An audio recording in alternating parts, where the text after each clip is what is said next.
Okay, so I want to welcome everybody to the International Conference for Men Issues this year, and of course everyone that joined now this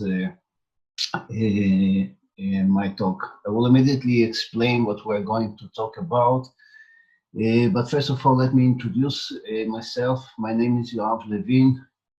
I am from Israel. And I'm a long-standing MRA.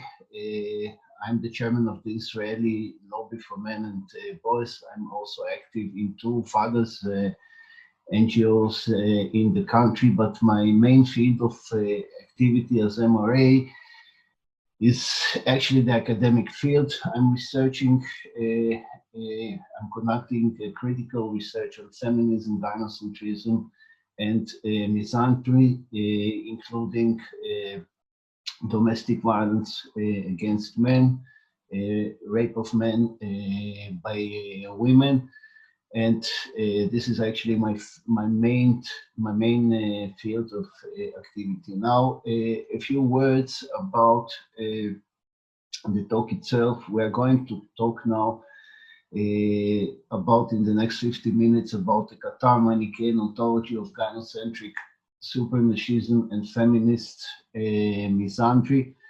Now, usually when I'm conducting lectures in general, I do it actually as in a three-part series because normally the topic is very wide. It's the same here. So I tried, because I have 50 minutes, try to summarize the topic. It's still quite a long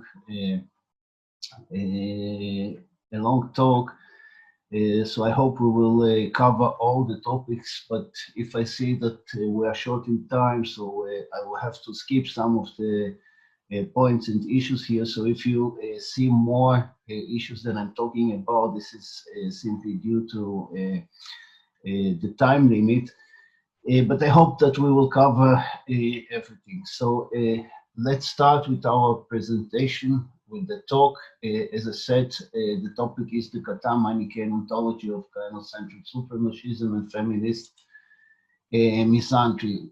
First of all, what is the thesis? What are we going to talk about, or what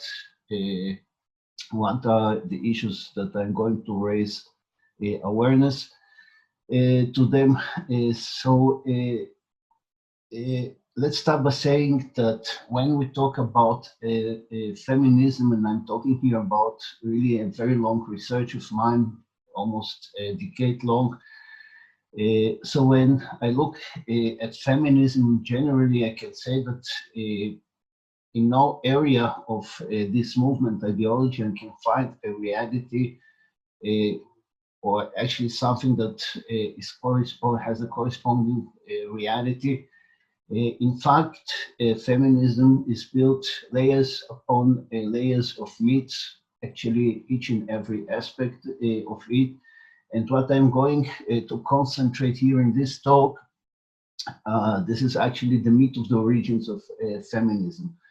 One of these myths is that I would say people normally think of feminism as if it is a quite new phenomenon. This is actually not true. It's not a new phenomenon. Feminism, we can say, is almost a millennium long, and not a new phenomenon. Of course, I'm talking here about proto-feminism, 1200 up until today. So we can't say that this is a new phenomenon, and feminism is actually rooted, again, this is maybe another myth and a common wisdom that is not true. Many people think feminism is a left-wing ideology. It is true today that most of the feminists, they are indeed socialists, Marxists, but in generally, feminism has old traditions. We are talking here the cornerstones of feminism. If we want, we can say this is traditional gynocentrism, misandry, also androphobia, but I'm not going to concentrate on this one, but speak especially on the traditional gynocentrism and misandry. Historically, if we look at feminism, it is located in the troubadour movement and the Cathars. This is something that has been really widely researched and acknowledged. And another interesting issue is that conceptually, and this is a little bit different from the historical point of view, feminism can be attributed to the heretical gnosis and as a Christian esoteric. Actually, it goes both together. So again, mainly the Cathars, the Bogomians, and the Manicheans. Specifically, we're talking here about a pagan Gnostic cult of the Black Virgin, the Black Madonna, and the Great Earth Goddess, which resides at the core of the origins, the matriarchal theory of the troubadours, and I would say as well as their belief system and symbolism.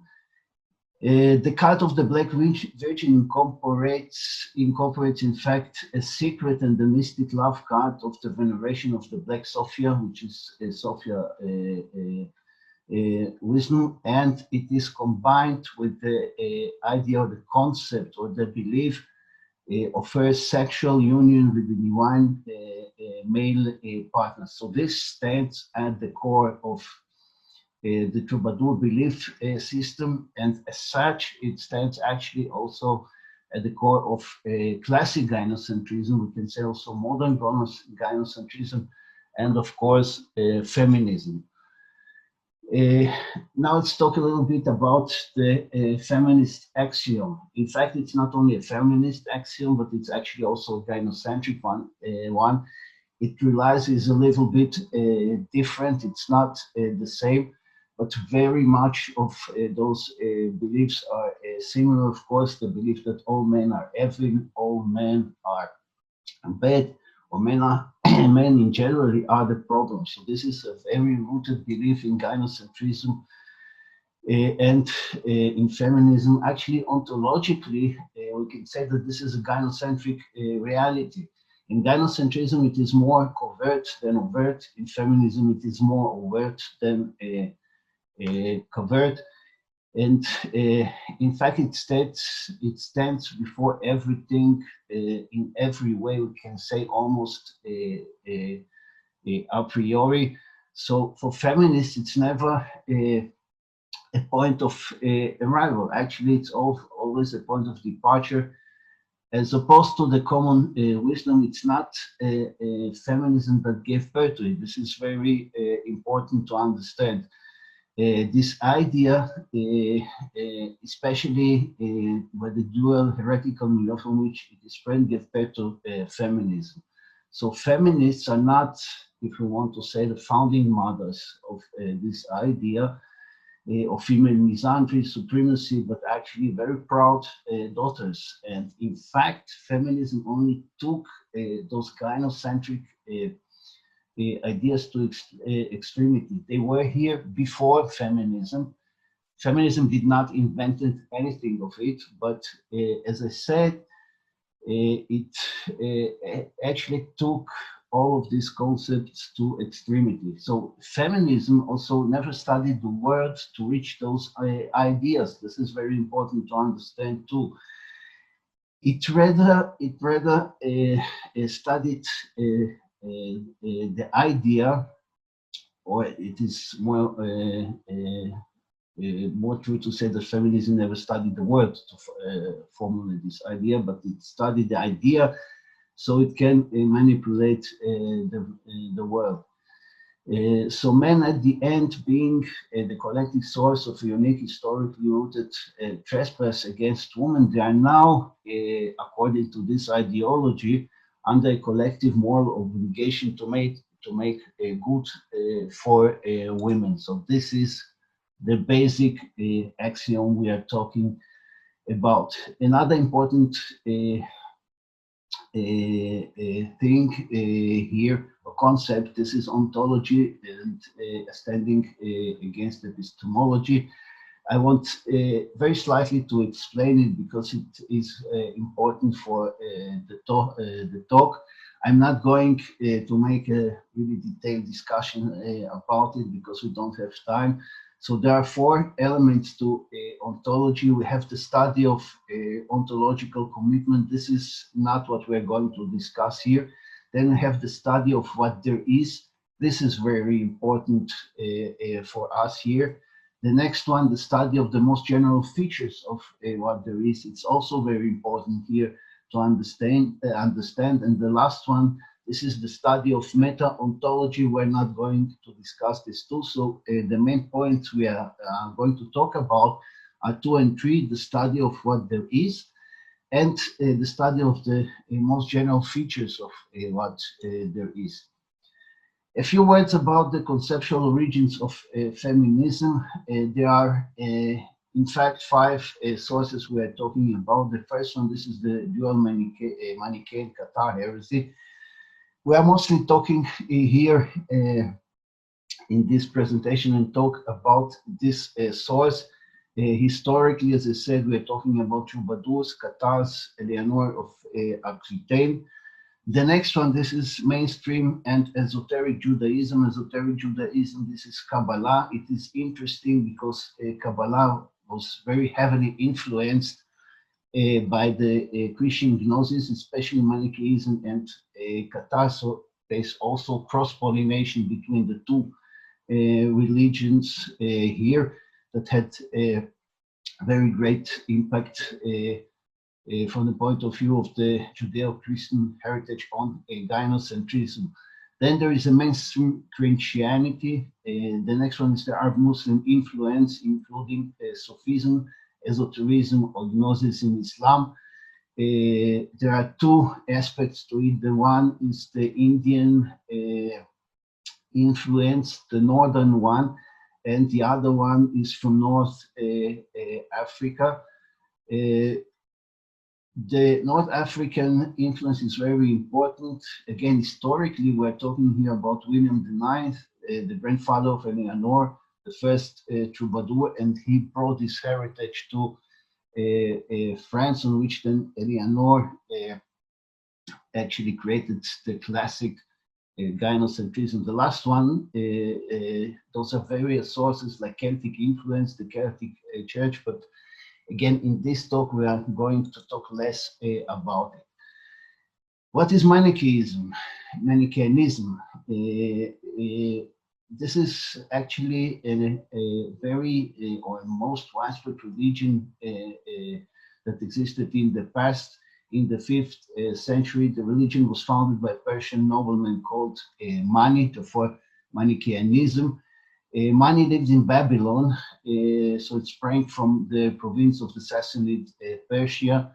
And what the religion teaches is that there are two nature that exists from the beginning a priori, as we said. It is light and darkness, and actually the religion speaks from 2 types of God. The good and the bad one. This is why Manichaeanism is a dualist religion, and it stands actually at conflict with all the monotheistic religions. The realm of light, according to this religion, lived in peace, while the realm of darkness was in constant conflict with itself. In the universe, this was actually created by an attack of the forces of the darkness on the realm of light. Now, as we said, Manichaeism is actually a sort of a dualist religion, and in this cosmology, there is good and evil, or we're talking more about light and dark as a concept. There are separate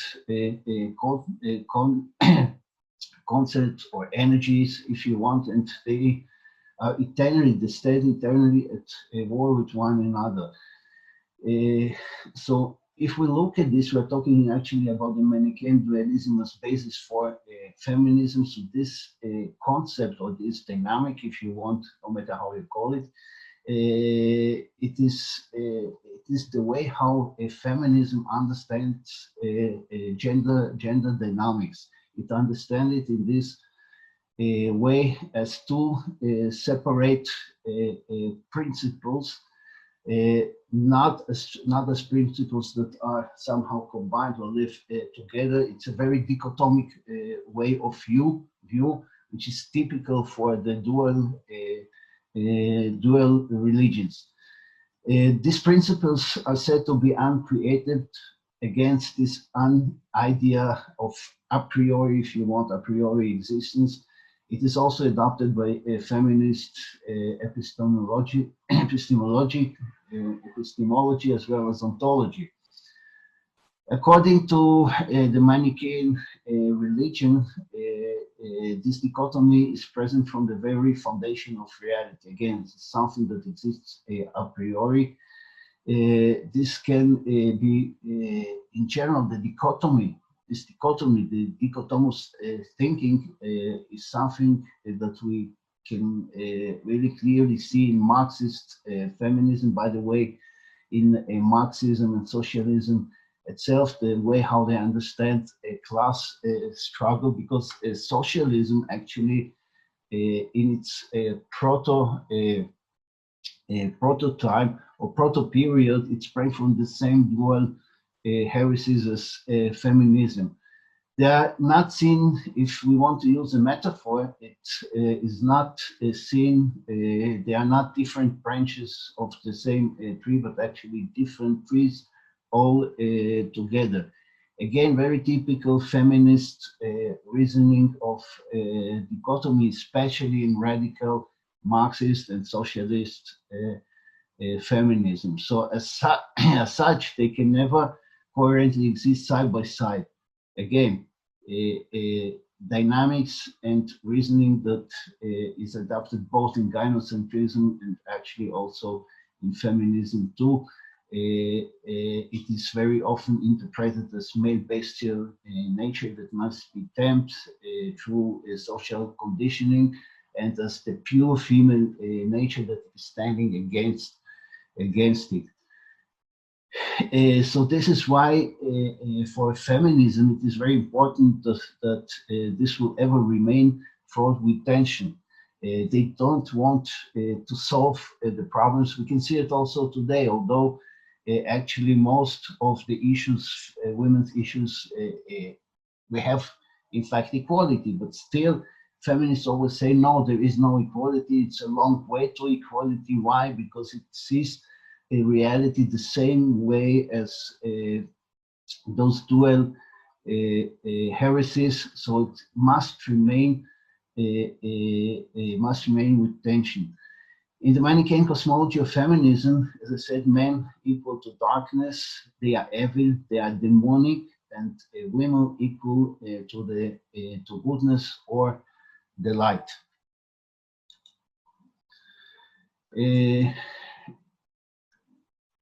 Some more similarities.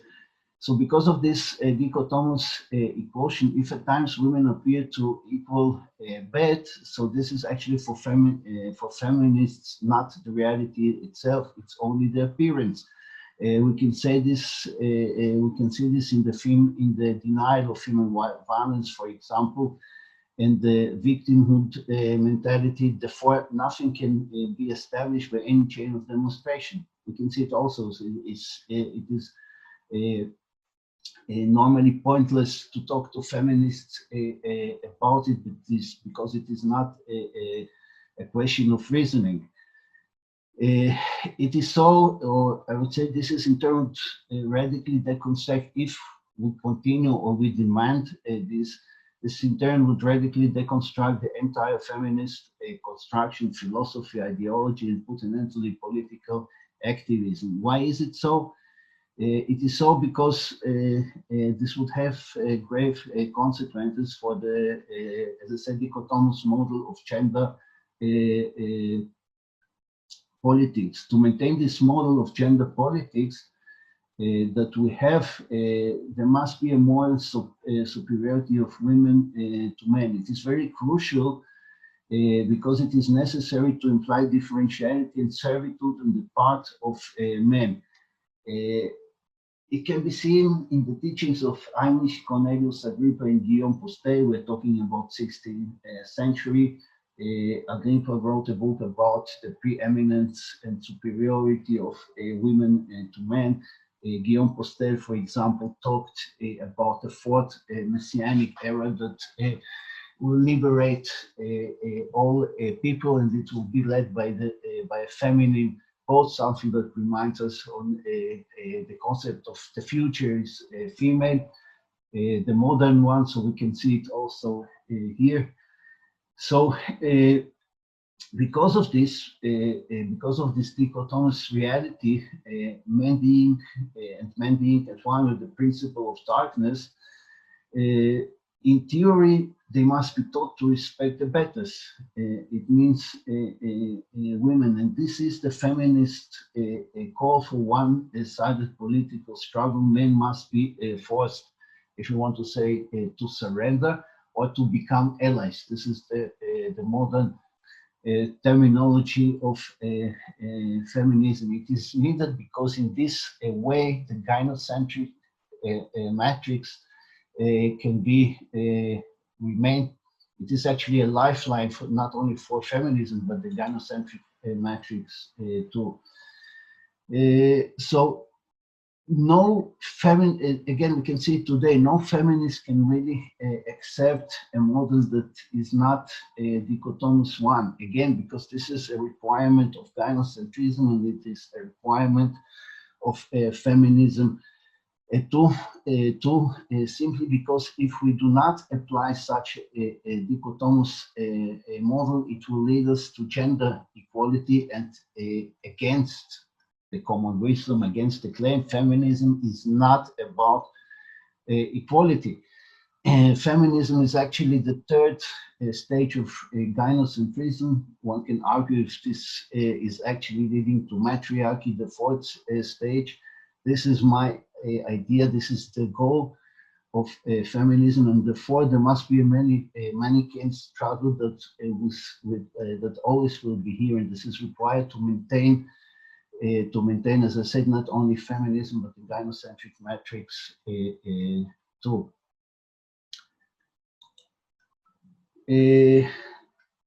Let's talk about the Manichean influence on feminist epistemology, ontology, and metaphysics. A few examples. First of all, we must understand that Manichean ideals influenced a lot the West, especially Christianity, but through Christianity it influenced also modern Judaism. So most of our Western hemisphere is influenced by those dichotomic and Manichean thoughts. For example, the polarized nature of things. If to give a few examples: good, bad, light, dark, heaven, hell, immaterial, material. This everything comes from here. Again, this is also the classic feminist understanding on gender, gender issues, gender politics. By the way, it's very interesting. Even feminist research is stated by such a thinking.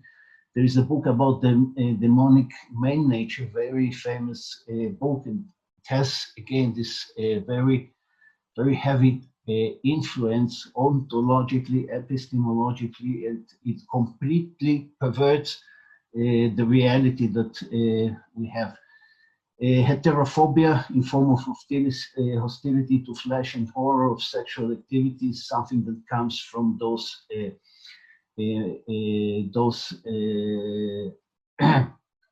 heretic religions. Some other links that are interesting are the Essence seat in the Dead Sea. At the time of the Second Temple, it influenced early Christianity, but it was also influenced by Manichaeism and even by some Buddhist influence. And at the end, this everything influenced later, more or less at the same time that a classic gynocentrism was established around 1100, 1200. Kabbalah develops in Spain and France, so it's more or less the same period of development. So Manicheanism spread to later to the West. It reached Rome, was influenced very much Egypt, very strong in Egypt. We know about Manichean monasteries during that time in Rome.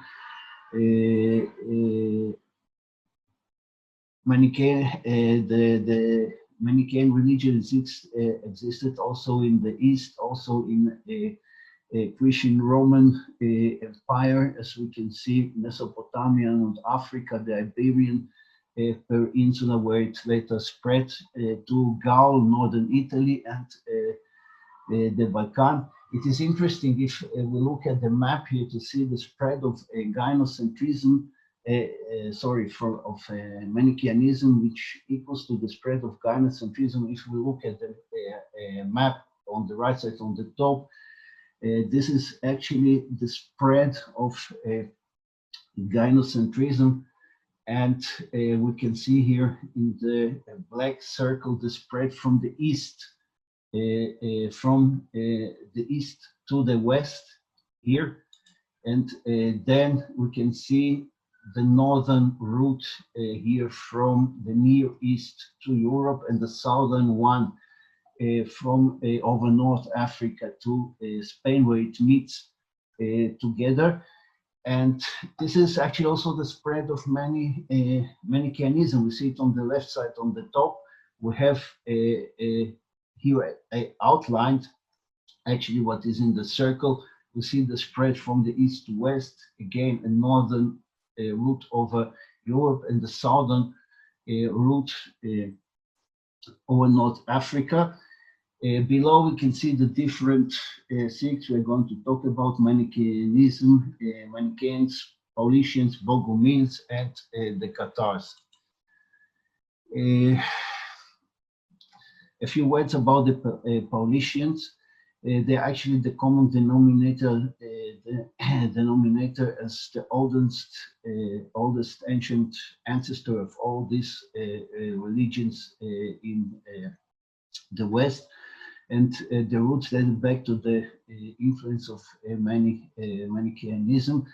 Paulicians were brought as soldiers to protect the Byzantine Empire, and they settled in what today is modern Bulgaria, Serbia, and Bosnia. We can see in the map again the spread, Bogomilism. On the top, on the right side on the top, we see the gynocentric spread. Again, on the left side on the top, the spread of Bogomilism. And again, in the lower map, we see it once again a little bit enlarged. The Bogomists first appeared in the 10th century in Bulgaria, spread to the Byzantine Empire. As I said, they originated in Bulgaria and Bosnia, and what is very profound from them is that as most of those heretic sects, they were very much against the church and the state, and actually they wanted to return to early Christianity. Let's talk about, in very short terms, about the Cathars. Adama of Chavans first mentioned the Cathars around 1020. As with the Bogomians, the Cathars were very much against the Catholic Church. They established a church against the state. They wanted to return to early Christianity. Catharism spread in Europe between 1143 to 1465. At the beginning, the church didn't have clear idea of what it is But later, as they understood the danger, it ended, in fact, in the Albigenesian crusades, where they exterminated the Cathars.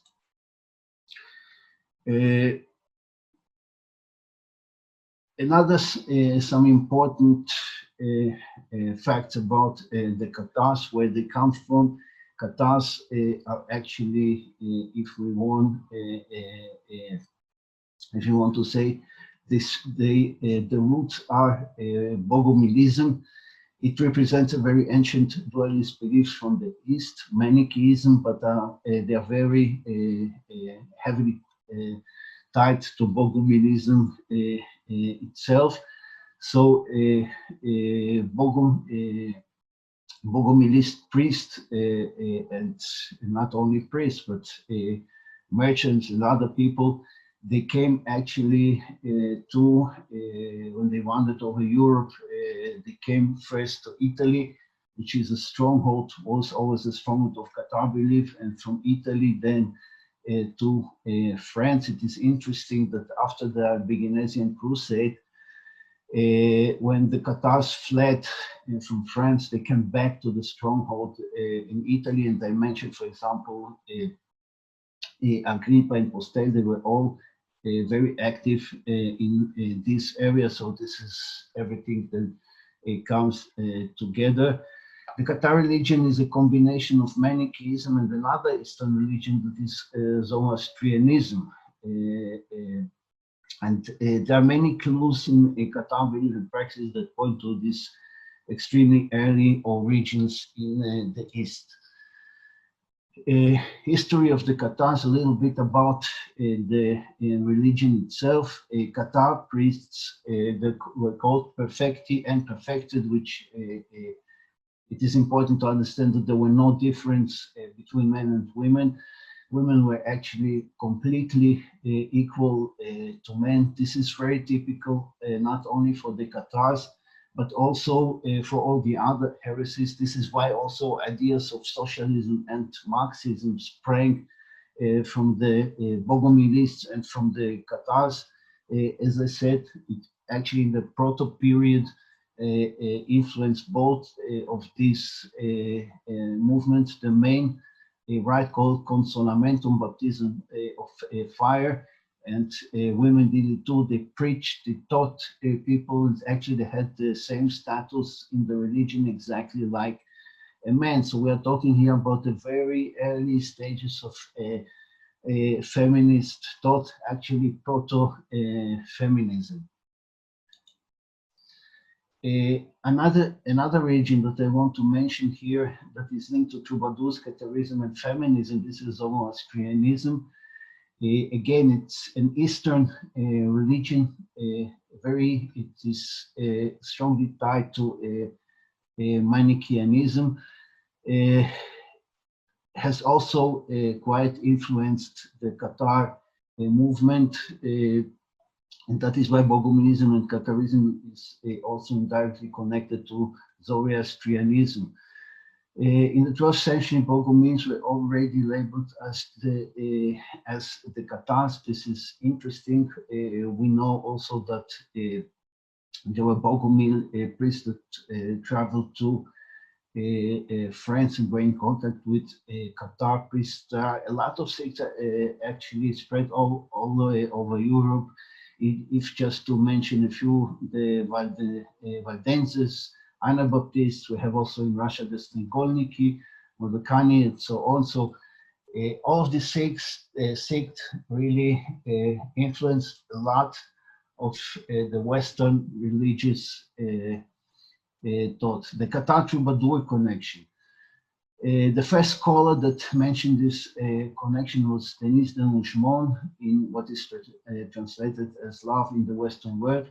According to him, the Cathars and the troubadours rejected the pleasures of the flesh, and in their erotic poetry, they metaphorically were addressing the spirit and the soul of the lady.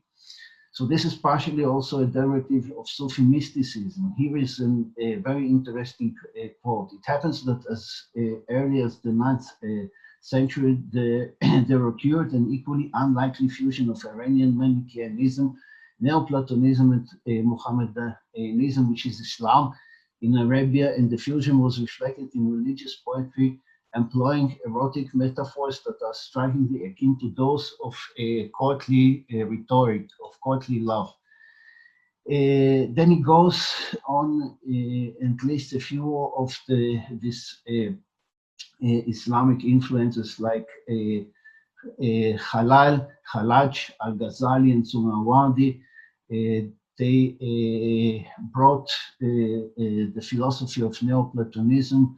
Sumawardi was a Neoplatonist-oriented Sufi pantheist, so I talked about it. There is a lot of Sufi influence too. There is another very important influence of Ibn Arabi from the southern influence, but unfortunately the Mujmon doesn't mention him. So the letter is important as it incorporates and embodies the Iberian influence. I talked about it. William IX that brings this heritage to France, and it was then later adopted by Eleanor of Aquitaine. Some other aspects, the association of Cathars and troubadours. Some troubadours shared the concept of spiritual love and rejected carnal love. We talked about it.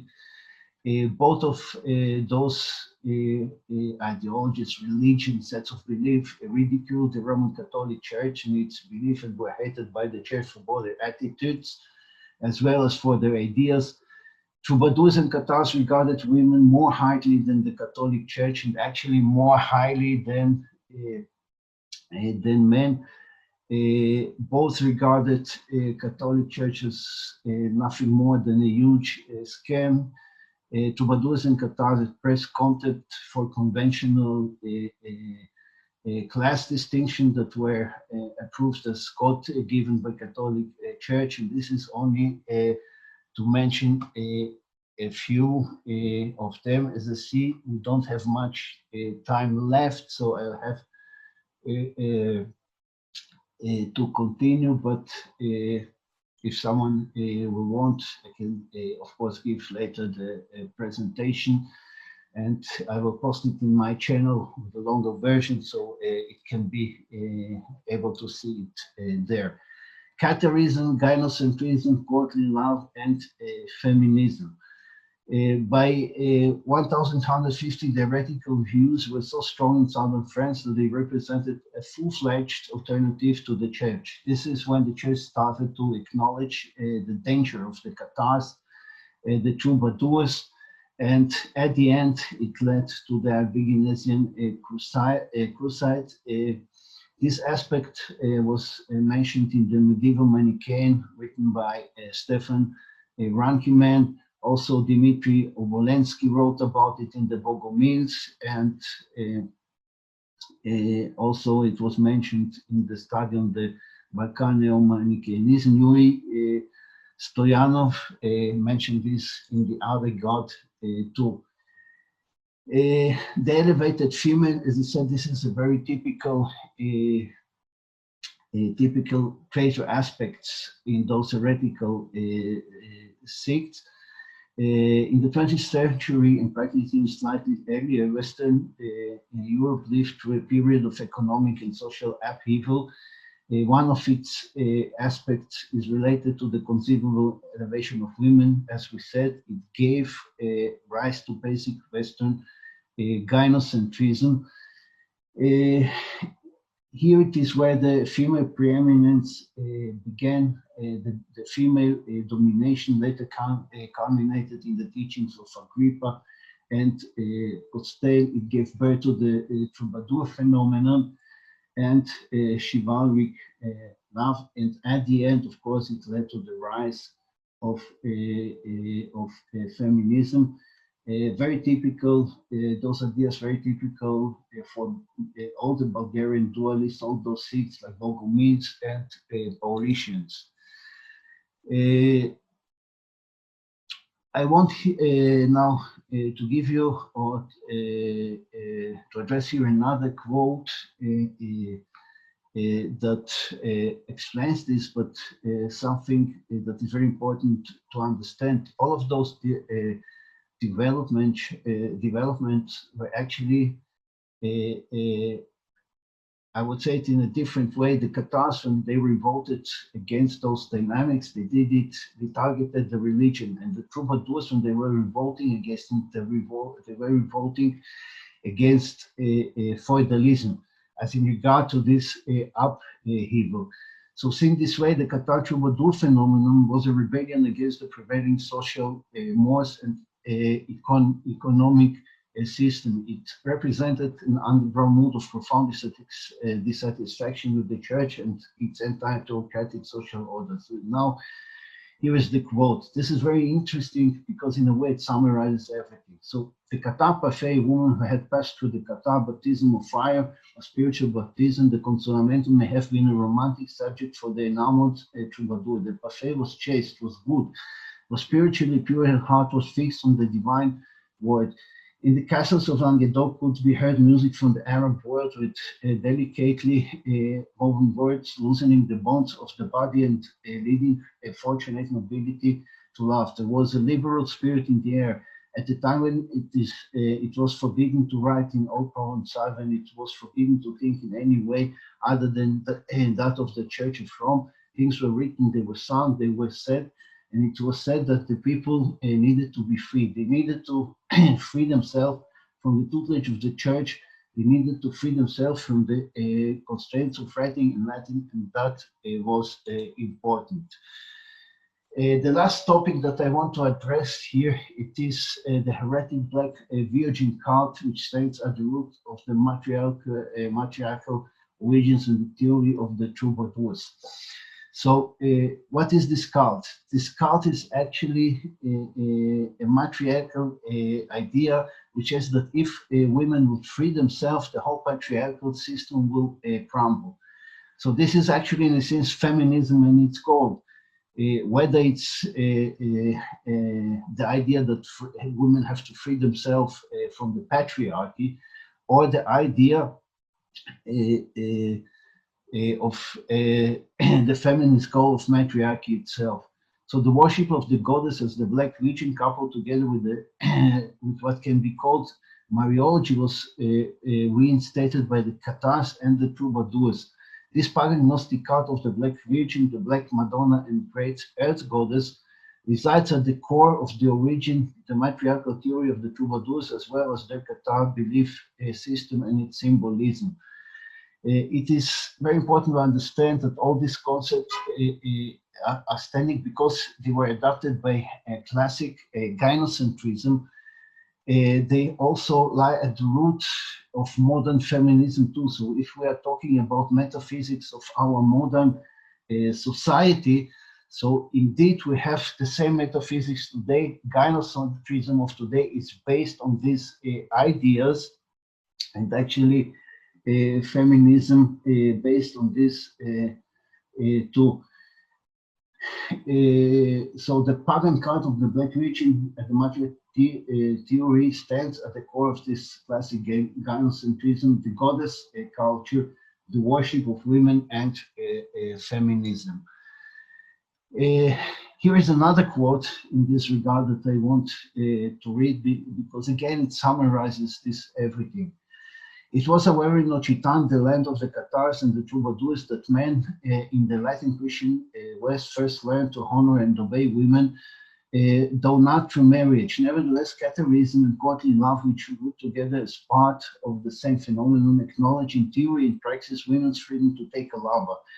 Indeed, Cathars agreed with Plato that salvation began with the love of bodies. Troubadours even went so far as to suggest that one must tend towards heaven through the love of women. Although both marriage and fornication were qualified as adultery, extramarital union undertaken freely was preferable to the conjugal bond. It might even symbolize the return of the soul to its spirit after death. In a way, it's again speaks about all the dynamics that I have described here. We have the Sufi influence, the Cathar ideas, all the basics of feminism are incorporated here. Of course, classic gynocentrism, courtly love, and so on. This can very much be found in this quote. To summarize it, because I see we are actually running out of time, so we can say that all the Eastern religion, especially Manicheanism, spread from the East to the West in ancient time. Manicheanism gave birth to Christian dual heresy. We spoke about Paulicians, Bogomians, and later the Cathars, but also various other sects all over Europe. The Cathar implemented this Eastern Gnostic combined with Sufi ideas together with European pagan Paleolithic religions and the Christian concepts, for example, Mariology, creating the cult of the Black Virgin. And this cult of the Black Virgin, actually with this matriarchal theory, stands at the root of classic gynocentrism, that which was created by Eleanor, and all over the dynamics, it actually continued to the modern time, modern feminism, modern gynocentrism, and this is actually also the metaphysics of our modern society that we have today. Classic gynocentrism and of course modern feminism, they continue and this heritage. In my opinion, as I said, feminism aims at creating a fourth stage of gynocentrism, which is matriarchy, and is very tightly connected to those ideas of the troubadours, especially the dual heresies, Cathars, and as it were expressed through the scout. So I see I have only a few minutes, so I want to thank everyone for listening. If someone wants, I have a YouTube channel, most of it is in Hebrew, but I will post there also this video after this talk on ICMI. And maybe I'll make a longer version where I can go more into the details, so it will be available there. I want to thank everybody. Thank you very much.